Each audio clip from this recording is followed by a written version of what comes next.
അരുൺ, നമുക്ക് അറിയേണ്ടത് ബാലമുരുകന്റെ പ്രതികരണം നമ്മൾ കേട്ടു. പിന്നീട് അദ്ദേഹം ചോദിച്ചതിനൊക്കെ അങ്ങോട്ടും ഇങ്ങോട്ടും എങ്ങനെ ചോദിച്ചാലും ഒരേ മറുപടി തന്നെയാണ് പറയുന്നത്. പുറത്തേക്കൊന്നും അദ്ദേഹം പറയുന്നില്ല. അദ്ദേഹം അവിടെ നിന്ന് എണീറ്റ് പോവുകയും ചെയ്തു എന്നാണ് മനസ്സിലാക്കുന്നത്.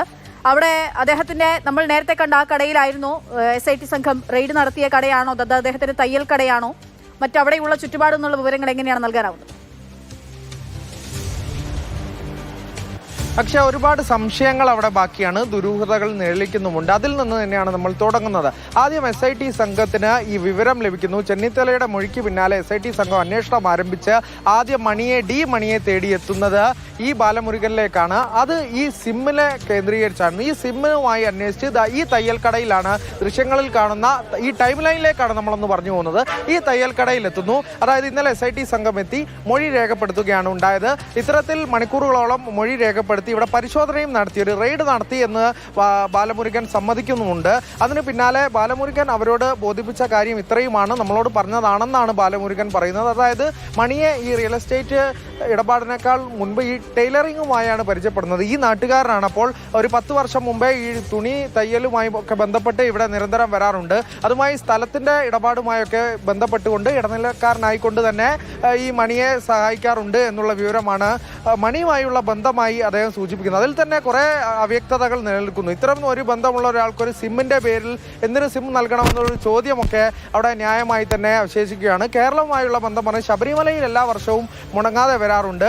അതല്ലാതെ ഈ വിഷയത്തെ പറ്റിയോ ഈ വിഷയം ഇത് അറിയുന്നത് പോലും ഇപ്പോൾ ഇവിടെ എത്തിയപ്പോഴാണ്. ഇത്രയും വലിയൊരു വിഷയമാണെന്ന് അറിയുന്നു. അത് മണിയെ വിളിച്ച് അറിയിക്കുകയുണ്ടായി. ഈ SIT സംഘം പോയതിനു ശേഷം മണിയെ വിളിച്ച് അറിയിക്കുകയുണ്ടായി എന്നുൾപ്പെടെയുള്ള കാര്യങ്ങളാണ് ബാലമുരുകൻ പറഞ്ഞു വെച്ചത്. അദ്ദേഹത്തിന്റെ മൊഴിയുടെ ഉൾപ്പെടെ വിശദാംശങ്ങൾ നമ്മൾ ചോദിച്ചപ്പോൾ കൂടി കൂടുതലൊന്നും പറയാൻ തയ്യാറാകുന്നില്ല എന്നുള്ള ആവർത്തിച്ചുള്ള പല ചോദ്യങ്ങളും നമ്മൾ ആവർത്തിക്കുകയുണ്ടായി. എപ്പോഴും കൂടുതൽ വ്യക്തത വരുത്തുന്നില്ല. ചുരുക്കി പറഞ്ഞു കഴിഞ്ഞാൽ പറയുന്നത് ഈ മണിയുമായുള്ള സൗഹൃദം നേരത്തെ പറഞ്ഞ റിയൽ എസ്റ്റേറ്റ് ഇടപാടുമായി ബന്ധപ്പെട്ടെന്ന് പറയുമ്പോഴും തയ്യലുമായി ബന്ധപ്പെട്ട ബന്ധമാണെന്ന് പറയുന്നു. ഒപ്പം തന്നെ ഈ സ്ഥലം ഇടപാടുകൾ കൂടി ഉണ്ടെന്നും കൂടി ഈ ബാലമുരുകൻ സമ്മതിക്കുന്നുണ്ട്. SIT സംഘവും ഇവിടെ എത്തി അത്തരത്തിലുള്ള പരിശോധനകളും ഒപ്പം തന്നെ ചോദ്യം ചെയ്യലും ഒക്കെ നടത്തിയപ്പോഴാണ് ഇതിന്റെ തീവ്രത മനസ്സിലാകുന്നത്. ഒറ്റയ്ക്കാണോ അവിടെ ജോലി ചെയ്യുന്നത്, അവിടെ തയ്യൽ ജോലി ചെയ്യുന്നത്? അദ്ദേഹത്തിന്റെ ഒറ്റയ്ക്ക് സ്വന്തം കടയാണോ അത്? അവിടെയുള്ള മറ്റു തൊട്ടടുത്ത കടയിലുള്ള ആളുകൾ, അവിടെ മറ്റാരെങ്കിലും ബാലമുരുകനെ പറ്റി എന്തെങ്കിലും പ്രതികരിക്കാൻ തയ്യാറാകുന്ന ആളുകളുണ്ടോ? അദ്ദേഹത്തെ പറ്റി ചോദിച്ചാലും എത്രയോ വർഷങ്ങളായിട്ട് അവിടെ ജോലി ചെയ്ത് വരികയാണെന്ന് പറയുന്നു.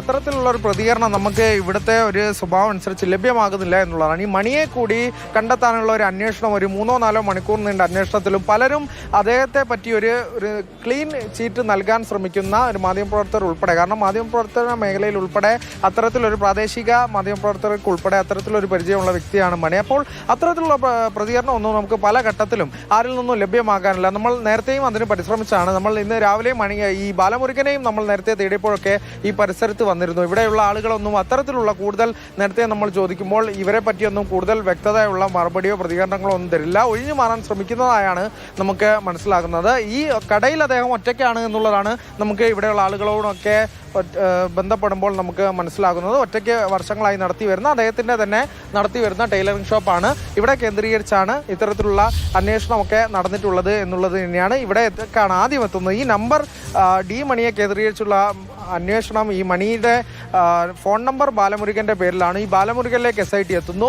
MS മണിയുടേതാണ് ഈ നമ്പർ എന്ന് പറയുന്നു. അങ്ങനെയാണ് MS മണിയിലേക്ക് SIT അന്വേഷണ സംഘം എത്തുന്നത്. അക്ഷയ. ശരി, അരുൺ അമൃതാണ് ദിണ്ടിഗലിൽ നിന്നും തത്സമയം വിവരങ്ങൾ നൽകിക്കൊണ്ടിരിക്കുന്നത്.